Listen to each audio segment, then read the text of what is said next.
사람이 인생을 사는데 어떻게 하면 행복하게 살 수 있느냐, 이게 누구든지 갖고 있는 과제고, 인생이란 뭐냐, 바쁘고 막 돈벌이하고 세상 살기에 정신없이 쫓아다닌 사람은 이걸 잊어버리고 사는데, 이제 저도 모든 공직에서 그만두고 또 이제 지금은 경주대학에 와가지고 뭐 학교, 대학을 좀 통합하는데 도와달라고 해서 있습니다만은, 이제 나이 들면서 이제 오히려 도대체 그럼 인생이란 뭐냐, 이런 생각을 하게 되더라고요.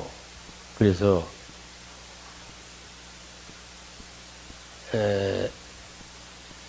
이제 벚꽃나무하고 이게 소나무를 내가 보여드리겠습니다만은, 저는 학생들에게 묻습니다. 벚꽃나무처럼 그냥 활짝 피다가 확 사라지는 그런 굵고 짧은 인생을 살기를 원하느냐, 아니면 그냥 막 끈질기게 나이 먹도록 그냥 오래 사는 것을 뭐 좋아하느냐. 뭐 여러분들에게는 물어보지 않겠습니다. 대체적으로 보니까요, 옛날에는 아이 뭐 죽든 살든 끈질기게 살다가 오래 살고 볼리다. 그런데 요새 학생들이 물으니까 그 오래 살면 못합니까? 막 화끈하게 살다가 막 화끈하게 죽는다고. 그런 인생관이 지금 바뀌고 있다는 걸 내가 느꼈어요. 뭐 여러분들 어떻게 생각할지 모르겠습니다만은, 요런 이제 순서로 제가 강의를 합니다. 하는데, 인생이 뭐냐 하는 그 부분에 대해서는요, 이걸 이제 철학하는 사람들이 인생이 뭐냐 이렇게 우선 단순히 물으면, 인생은 이렇게 희망적이고 뭐 인생은 보람되고 그게 아니고, 이 철학을 하고 또 인생에 대한 문제를 깊이 생각하는 사람은 인생의 허무라는 벽에 도달합니다. 인생이란 뭐냐, 일생 구름과 같다, 또 물거품과 같다, 풀잎에 맺혀 있는 이슬과 같은 것이다. 생적 일편 운 기요. 산다는 것은 한 조각의 구름이 하늘에 뜨는 것이고, 죽는다는 것은 그 한 조각의 구름이 흔적도 없이 사라지는 것이, 그게 인생이다. 이렇게 인생을 비관적으로 아주 허무하다, 이렇게 생각한단 말입니다. 그런데 이 인생을 더 극단적으로 설명하는 학자들도 있습니다. 사람이 태어났다는 것은 사형 선고를 받은 것이고, 태어나서 산다는 것은 그 사형을 집행해 놓은 것에 불과하다, 이렇게 얘기하는 사람도 있습니다. 그래서 이 이제 종교가 주로 뭐 인생 문제, 내세관, 생사관을 얘기합니다만은, 종교는 내세를 다 얘기하죠. 뭐 유교도 이렇게 얘기합니다. 혼비백산이란 말은, 혼비, 혼은 픽 죽으면 날아 올라가고, 혼비 백산, 이 몸뚱아리는 그냥 자연으로 흩어진다.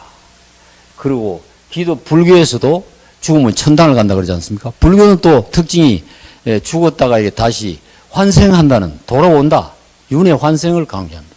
기독교는 분명하게 천국과 지옥을 갈라가지고 이게 내세를 강조를 합니다. 도교 같은 데는 내세관이, 이게 인생 이게 내세가 없습니다. 없고, 어떻게 하면 인간이 그냥 자연화하는 거다. 죽으면 자연 속에 흩어지는 거다. 근데 저는 여기 그 민속적인 그 인디안이 그 노래를 지어서 늘 부르는 노래 가운데 난 그 내세관이 이런 게 있더라고요. 뭐냐면 이제 노래 가사가 뭐냐면, 주문 비슷한 것인데, 내가 죽고 나면 내 무덤 앞에 와서 울지 마라. 내 무덤 앞에 와서 울지 말고, 나는 이미 죽어서 자연화가 됐다. 저 반짝이는 별 속에도 내가 있고, 불부터 날아가는 먼지 속에도 내가 있고, 피어나는 꽃 속에도 내가 있고, 그리고 바람 속에도 내가 있고, 햇빛 속에도 내가 거기에 흩어져 있으니까, 햇빛을 보고, 그리고 구름을 보고, 흙을 보고, 이 꽃을 보고, 그 자연 만물을 보고, 그 속에 내가 죽어서 그냥 자연화되어 있는 그런 나를 찾아오시오. 그렇지 않고 상당히 그 내세관이 그런 내세를 강조하는 거. 인디안들이 오래전부터 사람 죽음에 대한 문제를, 그리고 죽으면 뭐 이게 이 광야에다가 이 시체를 갖다가 거기다가 그냥 던져 놓으면 조장이라 그래서 이제 새가 와가지고 이제 독소리가 먹어버리고 뭐 짐승이 먹어버리고 그렇게 하도록 이제 흩어버리는 자연, 그런 이제 내세관도 가지고 있더라고요. 어떻든 이제 이 인생이라는 게 이 나그네라는 이제 이게 나오는지 모르겠습니다. 나오네. 예. 이 노래 누가 불렀는지 아십니까? 예, 최희준 씨가 불렀죠. 최희준 씨 지금 죽었죠.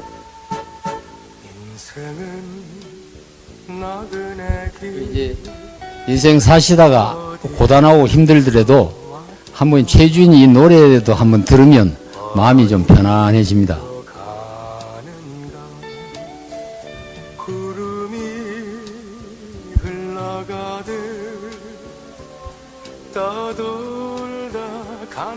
뭐 시간이 쫓기니까 일단 요 정도 듣고 넘어갑시다. 그러나 결론은 한 조각의 구름이다. 사형선고를 받았다. 자연으로 돌아간다. 이게 이제 인생에 대한 무엇인가 하는 데 대한 이제 질문에 대한 답입니다. 그런데 이것을요, 아주 또 극단적으로 예를 든 그 사르트르라는 철학자는 이렇게 인생을 얘기했습니다. 인생이란 건 어떤 나그네가 길을 가다가 호랑이를 만났는데 그 호랑이가 막 겁이 나서 막 도망을 오다가 보니까 낭떠러지에 도달해서 낭떠러지를 내다 보니까 칠렁쿨이 있어서 그 칠렁쿨을 붙들고 내려가다가 밑을 보니까 그 호랑이보다 더 무서운 사자가 입을 벌리고 있더라는 겁니다. 그래서 내려가지도 못하고 올라가지도 못하고 이제 이 칠렁쿨 붙들고 있는데 그 무슨 소리가 나게 가만히 보니까 흰쥐와 검은쥐 두 마리가 이 칠렁쿨을 갉아먹고 있었다. 그래 이제 저 다 갉아먹으면 이제 죽는구나. 그러고 이제 근심을 하고 있는데 지나가는 벌 한 마리가 이 사람의 입에다가 달콤한 꿀을 떨어뜨려서 아이고 달구나. 이게 이제 인간의 실존을 그렇게 아주 재미나게 표현한 것입니다. 그리고 갈 수도 없다는 태어나기 전으로도 갈 수 없단 말이고, 그 앞으로 가면 이제 죽는다, 저 사자한테 물린다는 말은 죽음이 기다리고 있다는 얘기고, 그 이제 검은 쥐 두 마리, 쥐와 흰쥐란 말은 밤과 낮이 내 생명을 갉아먹고 있는 그 아주 재미난 표현을 했죠. 그리고 요거는 이제 달콤한 것은 인간이 어떤 이제 무슨 쾌락에 빠져가지고 이 인생을, 내세를, 죽음을 잊어버리고, 사람이 그러지 않습니까? 다 이걸 덮어놓고 그렇죠. 덮어놓고 살아서 그렇죠. 인생을 골똘히 생각하면 이게 문제라니까요. 왜 죽느냐? 그 질문을 안 던질 수 있습니까? 그리고 그 질문에 대한 답을 여러분 가지고 있습니까? 아무도 없잖아요. 아주 이 중에서 안 죽고 계속 살 자신 있는 사람이 있습니까? 없잖아요. 이게 왜 죽느냐? 이건 영원한 인간의 저변에 깔려 있는 허무에 대한 이제 질문에 대한 답이거든요.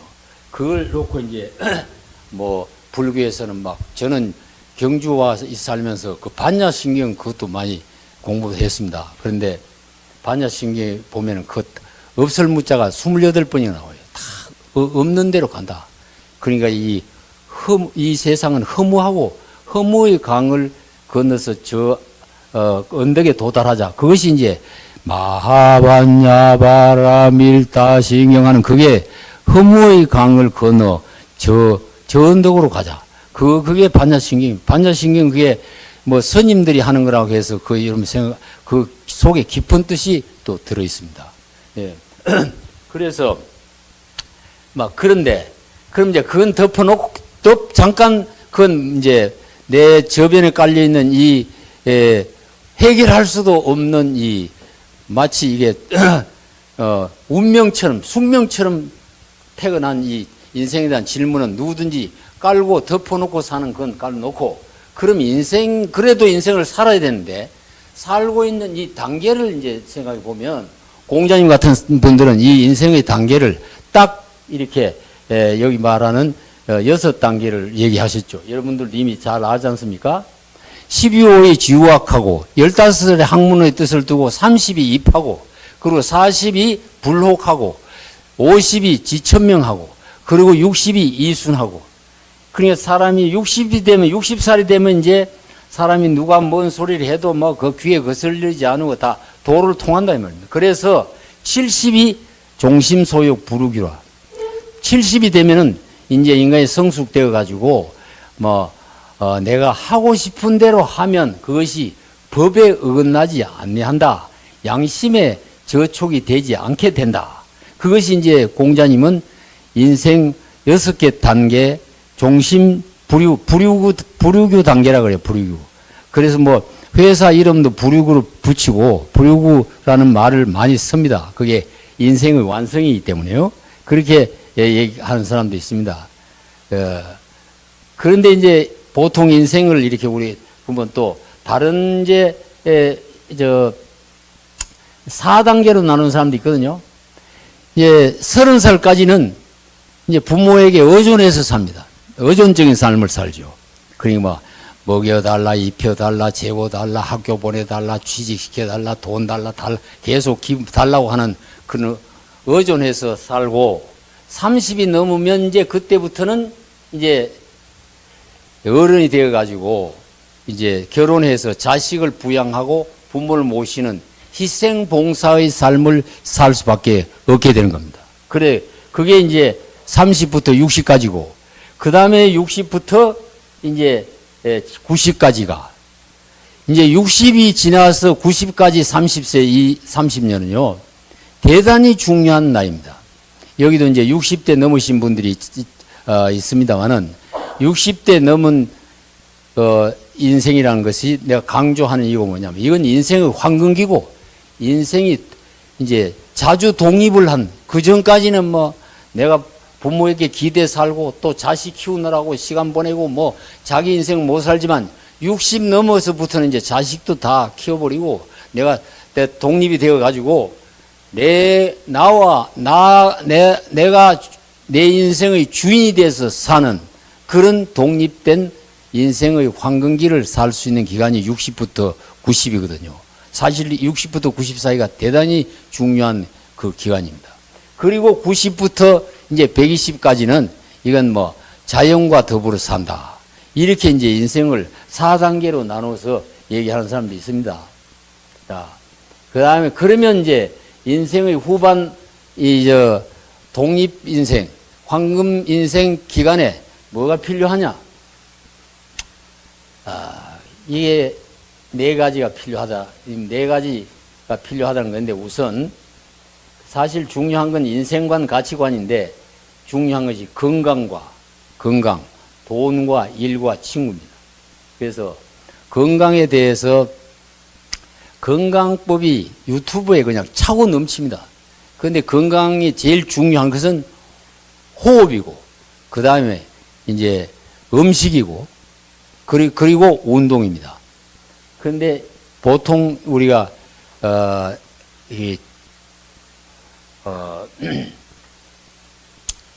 이제 보생와사 뭐 이렇게 말합니다만은 걸어 다니면 살고 그 이제 누우면 죽는다 뭐 이런 말인데 이 걷는다는 게 이게 대단히 중요합니다. 건강을 위해서.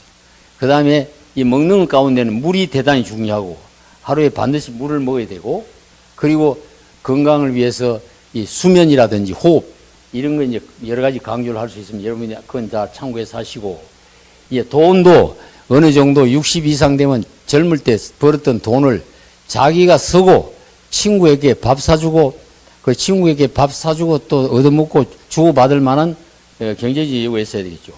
그리고 그런 친구를 사귀고 그리고 자기가 뚜렷이 해야 될 일이 있어야 되겠죠. 이 네 가지가 대단히 중요합니다. 그래 난 우리 그 경주대학에 보면은 스마트 시니어 대학이라고 한 600명 나이 드신 어르신들을 모셔가지고 학교를 하고 있습니다. 하고 있는데 거기 학생들을 내가 강의도 하고 뭐 교육도 합니다만은 그 학생들이 질문을 해요. 그 친구를 잘 사귀어야 된다. 그 옆에 있는, 거기 이제 60세 이상 된 분들이 많죠. 70, 80대인데, 거기 나오시는 분들이 이런 질문을 해요. 옆에 여자친구들도 있고 그런데, 여자친구하고 연애를 해도 됩니까? 그렇게 물어요. 그래서 내가 그건 보고, 가만히 답변하기 곤란하더라고요. 이 연애하라고 그러면 또 교수님이 연애하라 그래서 연애했다. 이런 얘기를 같아가지고. 그래서, 그럼 집에 가서 가족들하고 한번 상의를 해보십시오. 그랬어요. 이분이 나중에 그 다음날도 상의했습니까? 상의했다 그러더라고요. 그럼 어떻게 됐냐 그러니까. 하여튼 아들 셋, 딸 하나 되는데 자식들 다 하고 며느리 사위까지 다 모인 자리에서 이렇게 얘기했대요. 내가 스마트 시니어 대학 다니면서 여자친구를 하나 사귀었는데 지금 친구 정도가 아니고 연애를 하려고 그런다. 그래서 너희들은 어떻게 생각하느냐 이렇게 물었대요. 그러면 다른 둘째, 셋째, 넷째 아들은 다 아이고 아버지 그렇게 하십시오 이렇게 지지를 하는데 그냥 맏며느리가 탁 아버님 질문이 있다고 의의가 있습니다. 뭐냐 그러니까 하여튼 연애하시든지 사귀는 건 좋은데 절대 결혼을 하지 마십시오. 그럼 결혼해야 되겠는데 나 결혼을 꼭 해야 되겠다 그러니까 절대 그러면 아버님 혼인 신고는 절대 하지 마십시오. 그러니까 이제 이 벌써 맏며느리는 이게 혼인 신고를 해놓으면 어떻게 된다는 걸 다 알지 않습니까? 그런데 어떻게 합니까 하고 이제 나한테 질문해요. 그래서 내가 조금 이따 그 답이 나옵니다만은 정말 내가 그 사람이 그냥 장난으로 이렇게 사귀는 게 아니고 내가 모든 것을 주고 싶을 모든 것을 다 주고도 아깝지 않을 정도로 그런 사랑이 삭텄다면 그건 몽땅 주고 세상 떠나도 그 세상 떠나면 그건 천당 갑니다. 내가 그런 표현을 해왔어요. 그래서 사람이 살면서요, 어떤 사람이 남녀간이 내가 저 사람을 좋아하고 사랑해가지고 정말 내 모든 것을 다 주고도 아깝지 않은 마음이 일어나기가 그게 쉽지 않다니까요. 그게 쉽지 않아요. 그런데 그 사람은 전 그 이상이다 이런 얘기를 하더라고. 그래서 그러면 한번 연애를 하든 혼인신고를 하든지 뭐든지 한번 해보시라고. 그런 사랑을 한다면 그 나이가 아무 차이가 있든 잘났고 못났고 아니고 그런 마음의 감동이 그게 사랑이거든요. 그런 사랑을 할 수 있다면 그건 위대한 거죠. 그렇게 되는 거다. 그런 얘기가 있었습니다. 자, 이거 이제 인생에 대한 허물을 짚는 필인데, 이거 한번 이 노래 들어보시죠. 학생들이요, 강의하다 보면 자꾸 졸아요. 졸고, 교수 얘기를 하면 재미없다고 그러고 그래서 난 이게 음악을 반드시 동원합니다. 하고, 끝날 땐 제가 원래 전공이 창을 전공한 사람 판소리 조상현 씨 밑에서 배웠는데, 여러분 강의를 잘 들으면 내가 마지막 끝날 때 한가락 해드리겠습니다. 말없이 살라 하네. 탐욕도 벗어버려, 성냄도 벗어버려. 하늘은 나를 보고 티 없이 살라 하네. 버려라 활활, 벗어라 활활. 사랑도 활활, 미움도 활활. 버려라 활활, 벗어라 활활. 탐욕도 활활, 성냄도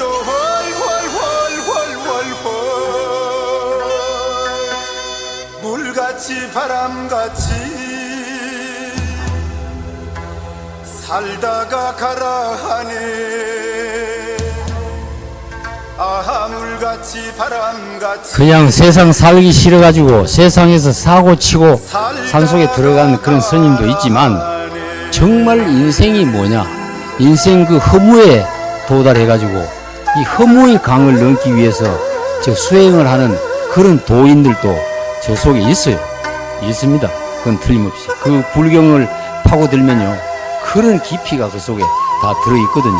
근데 그런 경지를 생각하면은 이거 의미가, 저 멀쩡한 젊은 사람들이 뭐 저 머리 깎고 지금 뭔 짓거리 하고 있냐 이런 생각이 들지 모르지만 저 나름대로 저 세계가 있기 때문에 평생을 저가 저래 바치고 사는 거예요. 그리고 나중에 답이라 그래서 불 질러서 그냥 화장하지 않습니까?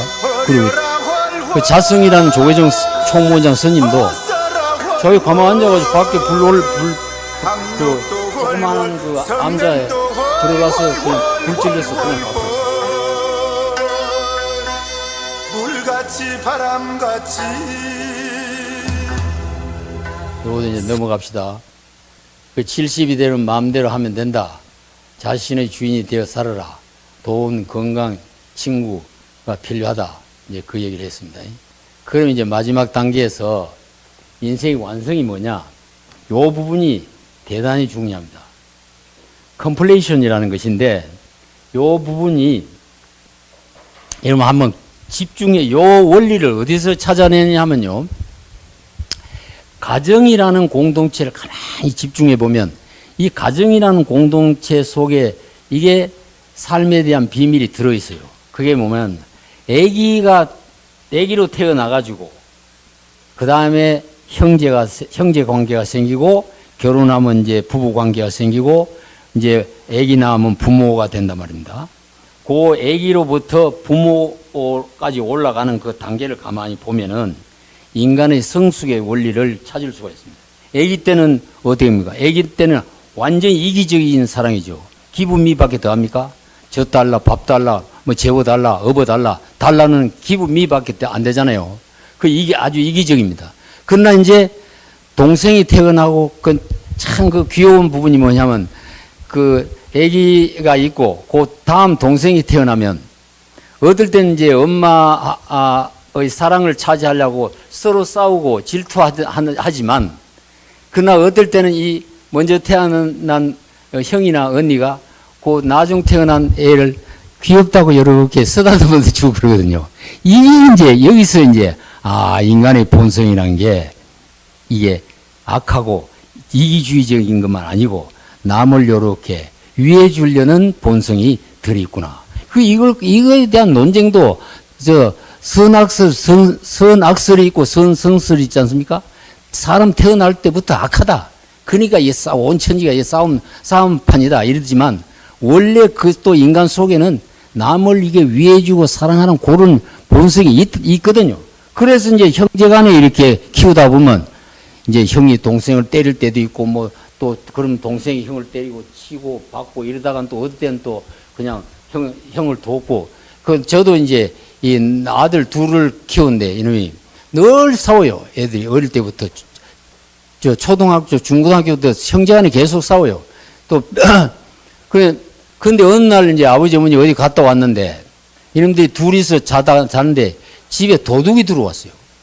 도둑이 들어와서 문을 열려고 하니까 이 형과 동생이 똘똘 뭉쳐가지고 이제 그 도둑을 막으려고 형이 무슨 그 야구방망이를 꺼내는데 지가 밑에서 엎드려가지고 형이 올라가가지고 이제 꺼내리게 하고 그냥 막 그 공동 보조를 해가지고 그래서 그 도둑을 물리쳤다는 얘기를 그러면 지들 꿰려내서 그런 얘기를 하더라고요. 그냥 이놈들이 싸울 땐 싸우지만 서로 이제 협력할 땐 협력하는구나.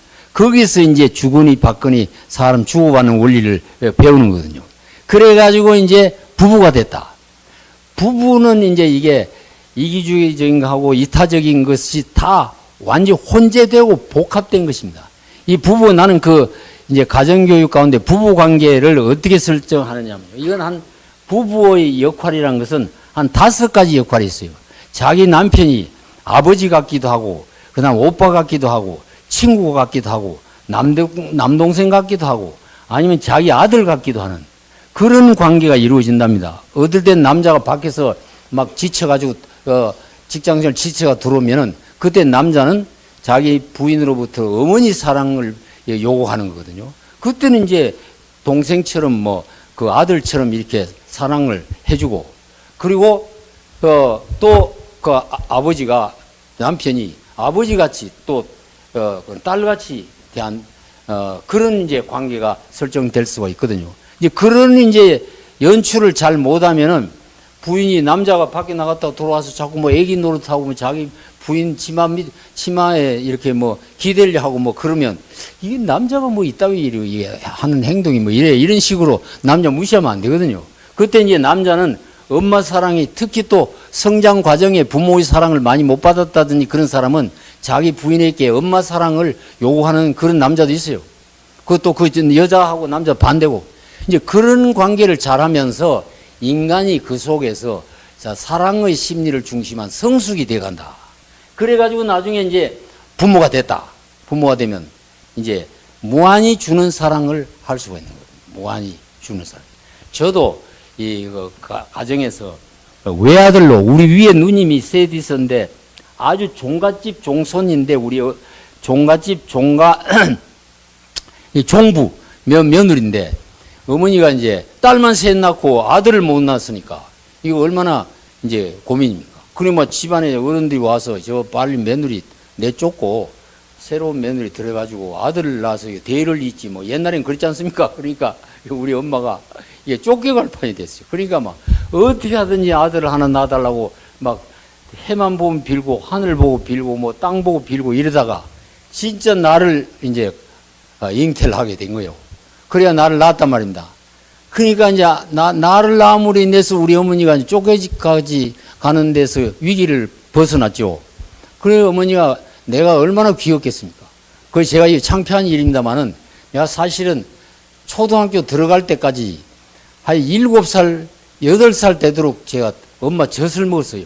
그러니까 그 엄마 생젖을 먹어서 그런지 여하튼 뭔가 이게 기억은 잘 돼가지고 제가 공부는 내가 잘했습니다. 그런데 그 엄마 젖을 먹고 컸는데, 그 엄마가 나가 사랑스러우니까, 그러니까 다 큰 놈을 계속 얻고 다니고 뭐 젖먹이고 이래서 하니까 동네 사람들이 막 나를 보고 저놈 자식 저 아주 이상한 놈이라고, 엄마한테 저렇게 늦게까지 젖먹고 돌아다닌다고 그런 욕을 얻을 먹을 정도였어요. 근데 나는 그 엄마의 사랑을 그때는 몰랐는데 몇 가지 에피소드가 있는데요. 많이 있는데, 한 번은 이제 그 흉년에 이제 위에 누님이 서 있는데 그 부엌에서 이제 밥을 해가지고 쌀밥은 싹 해서 이제 걷어가지고 안방에 할아버지 할머니 있는 데다가 상에 올리면, 나는 그 옆에 가서 숟가락만 들고 할아버지 할머니 쌀밥을 덜어주면 그 같이 먹고 내가 그랬어요. 그러다가 엄마는 이거 저 뭐 부엌에서 뭔 밥을 드시냐 하고 내가 한번 살짝 내려가 봤어요. 나오니까 엄마가 그 쌀밥 싹 걷어가지고 다 안방으로 할아버지 할머니 보내고 그냥 보리 누룽지 그걸 팍 긁더니만 그걸 바가지에 떠가지고 큰 누님 주고 그 다음 딸 주고 어머니가 탁 떠가지고 멀려는 참인데 나는 그게 무슨 별미인 줄 알고 엄마 그거 놔줘 이러니까 한 번 그거 거절하지 않고 네 먹으라고 주더라고요. 야 그거 먹어보니까 야 이 누룽지가 얼마나 맛있는지요. 그럼 그 뒤로는 할아버지 방에 들어갔다가 얼른 저 부엌을 나와서 어머니 그 누룽지를 이제 빼앗아 먹은 거예요. 나 크고서 가만히 보니까 그게 만약 어머니가 그 자식에 대한 사랑이 없었다면 어떻게 되겠습니까? 그 자기가 그 흉년에 그 배가 고파 죽을 지경인데 그건 싹싹 긁어가지고 그 누님들 주고 그건 어머니가 먹어야 될 몫인데 그 보통 사람 같으면 야 이놈 자식 이건 엄마 먹을 몫인데 넌 저리 가 임마 이런 식으로 날 쫓아버릴 거 아닙니까?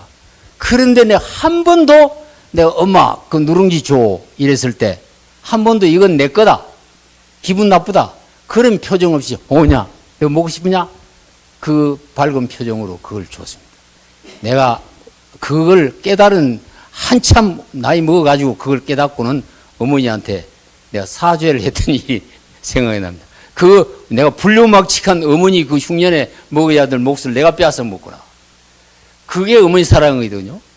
그 다음에 또 우리 어머니가 뭘 하는 걸 봤냐면 이 머리를 이렇게 길러가지고 다 이렇게 머리 감아가지고 이렇게 빗더니만 그 가위를 넣어가지고 잘라가지고 모으고 그러더라고요. 그러니까 머리를 중간중간 잘라가지고 모으더니만 그걸 요렇게 묶어가지고 인삼을 팔러 다니는 사람, 인삼 장사가 왔다 갔다 하는데 거기다가 그 머리를 주고 인삼을 사시더라고요. 사가지고는 딱 이렇게 헝겊에 사가지고 농우에다가 딱 올려놓고는 이제 그 누님들이 같은 방에서 누님들이 다 자고 없는데 한 11시나 밤 11시, 12시쯤 돼가지고 나를 깨우고 빨리 일어나라고. 그럼 왜 그러냐고 그러니까 야, 너 저 인삼 먹어야 된다고. 이걸 먹어야 추위도 안 타고 그런다고. 그 밤중에 그 생인삼 한 뿌리를 꼭 먹이고 그러시더라고. 근데 어느 날 내가 밖에 나가 또 오는데 바로 위에 누님을 보고 막 어머니가 막 2년 전년 하면 욕을 해대고 막 구박을 하더라고. 그래서 가만 봤더니만 그 위에 바로 누님이 그놈의 인삼 뿌리를 한 뿌리 훔쳐 먹은 거예요. 그래가지고 그게 들켜가지고 그 누님이 어머니한테 그렇게 혼이 났던 모양이에요. 그래 이제 그때는 다른 자마 그건 뭐 제게 버리고 요 아들 하나 키울 아들에게만 그 인삼 먹이려고 그렇게 했던 거예요. 그러니까 그 어머니 만약에 뭐 아이가 하나 연못에 빠졌다. 저건 건지로 들어가면 다 죽어요. 그런데 건지로 들어가면 그 아기도 죽고 건지로 들어가는 사람도 죽는 걸 알면서도 그 아기를 건지로 들어가는 사람은 그는 부모인 것입니다. 부모. 그래서 제가 이게 강의할 때마다 이 어머니하고 어머니란 말을 내가 여러분들에게 한번 같이 하도록 합니다. 하는데 이게요, 여러분들이 이거 병을 고치는 방법이 된다 그러더라고요. 만약에 사람이 뭐 기진맥진하고 힘들고 병 걸려서 고치기 어렵고 그러면 저 산에 올라가가지고 어머니를 수차례 외치고 눈물 한번 뽑고 그러면 몸에 병이 나는데요. 제가 어머니 그럴 테니까 한번 따라 해보십시오. 옛날 어머니를 눈 감고 생각하시면서 어머니! 어머니 생각 안 납니까? 어머니! 어머니! 어머니만 부르면 또 아버지가 이놈 자식들 지 애미만 한다 그러니까 아버지 한번 불러봅시다. 아버지! 아버지! 아버지! 예. 나중에 사시다가 힘드시면 혼자 산에 올라가서 어머니를 부르십시오. 저는 나도 어릴 때 아까 말씀드린 대로 그런 어머니의 사랑을 너무도 많이 받고 컸기 때문에 어머니가 나도 종교 신앙 생활을 합니다만은 그 어머니 신앙 그 어머니를 부르는 신앙이 하나님 부르고 부처님 부르는 보다도 더 효과 있다는 데 여러분 한번 효과 느끼시기 바랍니다. 그래서 결국은 인생이 뭐냐? 이기적인 사람이 이타적인 사람 되는 거예요. 내가 얼마나 이타적인 사람이 됐느냐? 그것은 난 그걸 내가 저 몸무게 달듯이 달 수만 있으면 난 참 좋겠다는 생각이 들어요. 이 사람이 이타적인 성숙이 몸무게가 어느 정도인지 그걸 저울추에 딱 달면 그거 볼 수 있으면 좋겠는데 그 달기가 상당히 어렵거든요. 그러니까 결국 인간 성숙이라는 것은 이타적인, 여러분 이 고등학교를 하면서 우리 어머님이나 우리 전에 이사장님 이런 분들이 이런 아카데미를 열어가지고 이런 사회교육, 평생교육은 왜 하겠습니까? 이건 이타적, 여기 무슨 돈벌이하고 장사해가지고 돈 버는 사업이 아니지 않습니까? 이거야말로 이건 지역사회를 위하고 이웃을 위하고 그리고 중생을 위하고 그 시민과 국민을 위하는 그런 순수한 이타적인 그 이타적인 확대한 것이 박애주의고 그걸 가장 최고의 이타 정신을 실천했다는 분이 바로 4대 성인입니다. 성인이 바로 그걸 말하는 거거든요. 여기 말하는. 여러분들에게 한번 물어봅시다. 석가님, 공자님, 여기 예수님 마음에 있는데 이 중에 제일 먼저 태어난 분이 누구겠습니까? 제일 먼저 태어난 분이 석가지요. 그럼 석가하고 공자하고 나이 차이가 얼마 정도 되는지 아십니까? 그 통계에도 나와 있죠. 12년 차입니다. 그 12살 차이, 12살 차이로 석가님이 형님이고, 그 다음에 공자가 이제 동생이고, 그 다음에 예수님은 한 500년 있다가 예수님이 태어나고, 한 500년 있다가 마호멧이 태어났습니다. 이 4대 성인이 태어났거든요. 이 4대 성인이 짓다가 교훈으로 남겨놓고, 기록으로 남겨놓은 것이 불경과 서경과 성경이고 고란이고 다 그렇습니다. 다 여기에 불경에는 자비를 얘기하고, 여기 성경에는 사랑을 얘기하고, 공자님 사서상경에도 다 이 인간에 대한 인의를 얘기하고 포용을 얘기하고 다 그렇게, 이거 전부 다 사랑이지 않습니까? 사랑을 얘기했거든요. 그러면 어떻게 내가 인생을 사느냐? 사랑의 사람이 얼마나 되느냐? 사랑의 실천을 얼마나 하느냐? 그것이 인간 완성의 척도입니다. 인간 완성의 척도입니다. 그런 이제 인생의 완성이라든가 인생의 웰빙, 웰다잉이라는 얘기 요사이 막 이걸 학문화 해가지고 웰다잉 이론을 잘 죽는 방법, 잘 사는 방법 이런 걸 막 학문적으로 연구해가지고 심지어는 천주교 같은 데는 사람을 관 속에 들어가는 연습까지 해가지고 관 속에 딱 집어넣어놓고 내가 죽고 난 뒤에 한번 죽어보니까 기분이 어떻느냐 나와서 소감 발표도 하고 그런 것도 하거든요. 하는데 그런 이 웰다잉, 웰빙 이런 것을 여기에 중심 철학이 바로 인간의 완성에 대한 그런 의미를 깨달아야 되는 것이거든요. 인간이. 그래 아까 내가 스마트 시니어 대학에 연애해도 됩니까? 하고 질문해달라는 사람 있지 않습니까? 그리고 정말 내가 모든 것을 다 주고 싶으면 그러면 다 주고 가십시오. 그럼 당신이 천국 갑니다. 이렇게 얘기했듯이 정말 내가 꼭 이성이 아니더라도 이성이 않는 같은 동성이든지 자식이든지 이웃 사람이든지 나라든지 자연이든지 아니면 어떤 그런 대상이든지 가래 모든 걸 다 주고 싶은 그런 사랑의 마음을 내가 발휘하고 실천하고 살고 가느냐. 이게 삶에 대한 핵심이거든요. 인간 완성의 핵심인 것입니다. 여러분 그런 각도에서 인생을 생각하고 인생을 놓고 나중에 이제 비석에 보면은 비석에다가 어떤 스피노자 같은 사람은 어물어물하다가 너 그럴 줄 알았다. 이런 이제 비석에다 써놓고 잘 살다가 잘 간다. 괜히 왔다 간다. 여러분들은 그런 비석에다가 뭘 써놓고 가실 겁니까?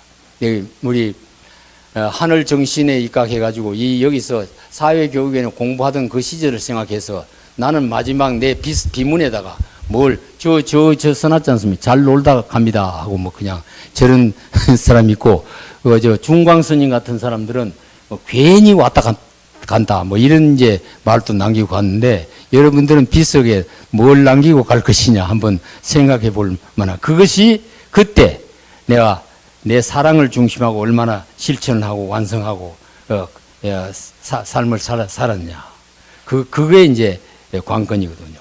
그렇게 생각해 주시면 됩니다.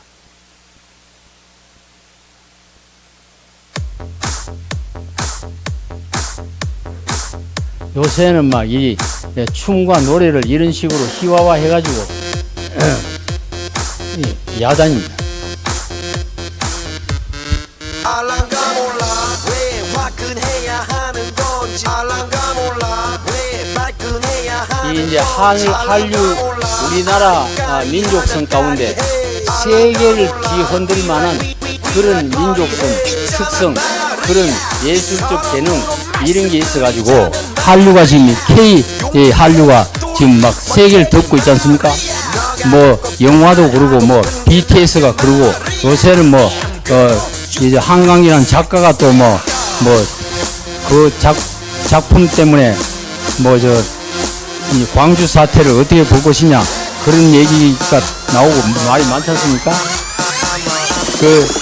한국 국민들에게는 이런 세계를 움직일 만한 그런 끼가 있습니다. 이렇게 이타적인 성인의 사랑, 말씀을 드렸습니다. 제가 이제 조금 몇 분 남았으니까 아까 말씀드린 대로 창을 한 자리 하고 마무리 짓도록 하겠습니다.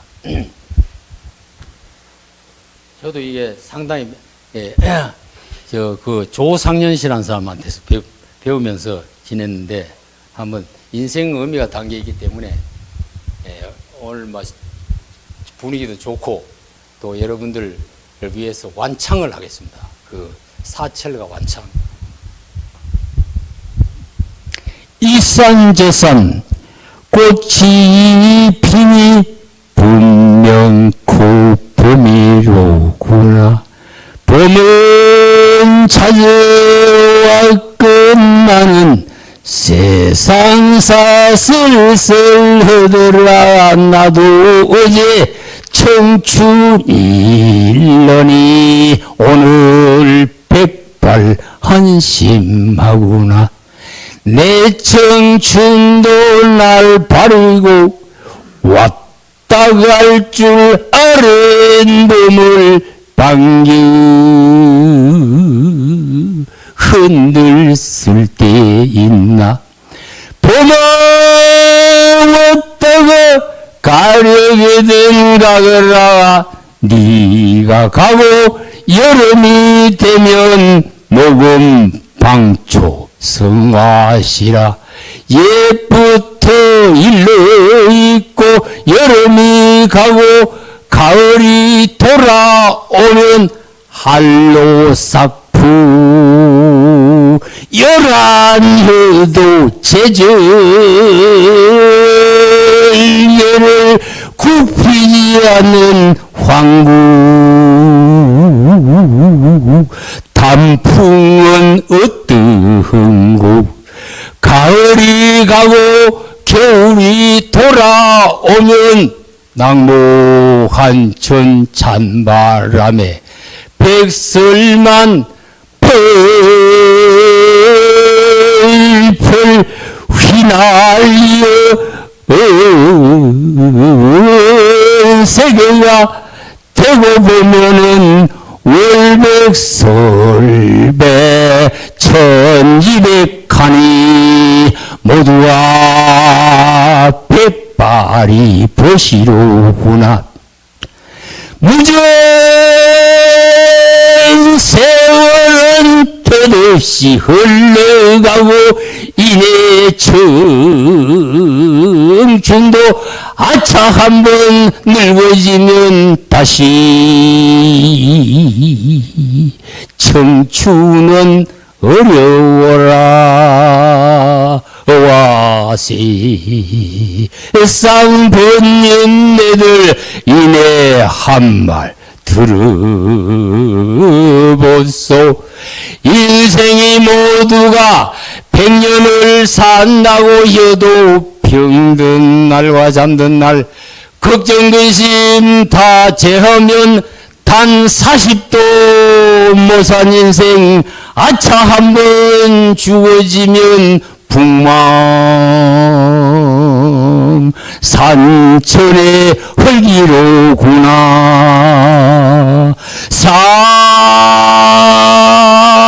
사후에 만반젠수 불효 생전에 일배주만도 못하느니라. 세워라 세워라 세워라 가지 말아라. 아까운 청춘들이 다 늙는다. 세워라 가지 마라. 가는 세월 어쩔 거요. 가러진